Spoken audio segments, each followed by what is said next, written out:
Okay, let's get right into it. We're going to talk about the incredible story of Uttar Pradesh, one of the largest subnational economies in the entire world, and its huge ambition to become an economic titan. I mean, with a population bigger than Brazil's, this isn't just a local story, it's a global one. Now, for decades, Uttar Pradesh, or UP as it's known, was part of this infamous club of BIMARU states.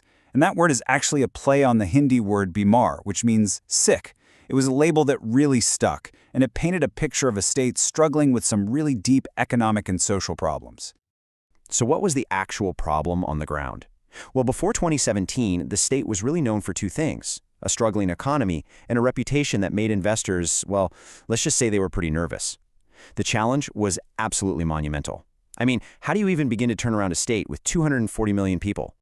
You see, the state was basically caught in this vicious cycle. Per capita income was low, which meant the government didn't have a lot of money for things like roads and reliable power. And with those huge infrastructure gaps, it was really tough to attract industry. So you end up with weak industrialization and, you guessed it, really poor investor sentiment. It was a huge, tangled knot of problems. But then, after 2017, a new government came in with a plan that was frankly radically ambitious. The goal wasn't just to make a few small fixes here and there. No, the idea was to completely rebrand the state, to send a massive signal to the rest of India and the world that Uttar Pradesh was officially open for business. The new strategy was pretty smart, and it boiled down to two main thrusts. First, they had to tackle the supply-side problems head-on. That means building the physical stuff, the roads, the power grids, all the things a factory needs to actually run. And second, they had to boost confidence. This meant getting a handle on law and order to create a stable, predictable environment where businesses would actually feel safe putting their money. Okay, so that's the big picture plan. But how do you take a blueprint like that and turn it into actual reality? Let's look at the specific, on-the-ground things they started doing. Maybe the most visible change was this just massive push for connectivity. The state started building this whole web of new expressways, airports, and logistics parks. You can think of it like they were building a brand new circulatory system for the economy, designed to slash the time and cost it takes to move goods and make the entire region way more attractive for industry. Now, at the same time, there was this crucial behind-the-scenes change. They went to war on bureaucratic red tape. Before, if you wanted to start a business, you had to navigate dozens of different government offices. It was a process famous for delays and frustration. To fix that, they launched Nivesh Mitra, a single online portal that put everything in one place, making the whole process faster and way simpler for investors. But what's really interesting is that the plan wasn't just about attracting giant multinational corporations. It also included this really unique ground-up initiative called One District, One Product, or ODOP, to boost local traditional crafts and small businesses. So how does it work? It's pretty clever, actually. Each of the state's 75 districts picked one special product it was famous for. You know, things like carpets or pottery or leather goods. Then, the government stepped in with all-around support. We're talking training for artisans in modern design, connecting them to e-commerce sites and trade shows, and even helping them get loans to grow. All right, all of that sounds great on paper. But here's the billion-dollar question. Did this grand plan actually work? Let's dive into the numbers and see what the data tells us. And this is the headline figure that makes everyone sit up and pay attention.